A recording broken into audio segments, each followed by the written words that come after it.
Je soutiens l'habilitation à diriger des recherches. C'est ce qui me permettra en tant qu'enseignant de, comme son nom l'indique, diriger des recherches, c'est-à-dire suivre un étudiant en thèse directement pour qu'il passe son doctorat.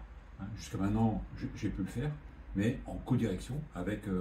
un collègue professeur des universités. Le sujet que j'aborde dans le dossier de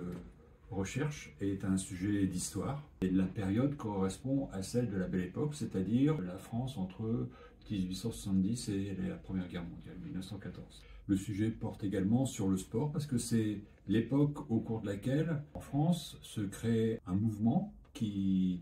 permet au sport de s'institutionnaliser,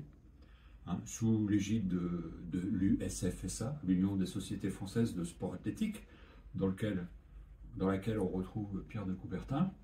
et qui prétend s'appuyer sur le modèle anglais du sport, c'est-à-dire un sport amateur, un sport élitaire, un sport compétitif, et on peut rajouter un sport exclusivement masculin. Or, il se trouve que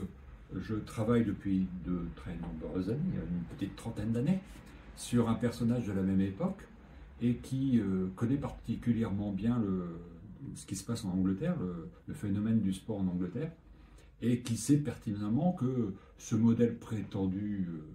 anglais n'est qu'un des aspects de la pratique sportive en Angleterre. Donc mon travail, qui s'intitule « Regard sur le sport à la Belle Époque »,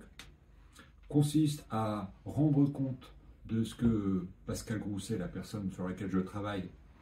comprend du phénomène sportif en Angleterre, le compare avec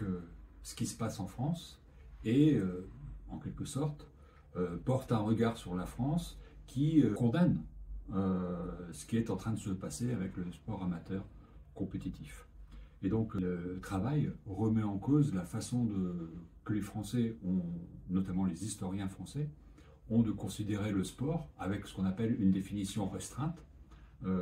qui cantonne le sport à la pratique compétitive, institutionnalisée, réglementée,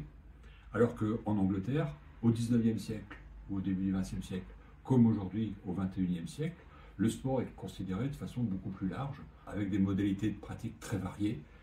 compétitives, non compétitives, et puis des activités accessibles à tous, dès la fin du XIXe siècle, notamment aux femmes. Puis la deuxième partie du travail, c'est d'analyser tous les romans que Pascal Grousset a écrits sous le pseudonyme de André Laurie, pour montrer comment lui, il envisage le sport à travers la fiction, et donc l'orientation en fait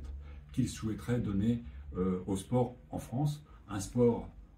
qui pour lui doit être beaucoup plus démocratique, beaucoup plus libre d'accès, beaucoup plus varié que la seule compétition,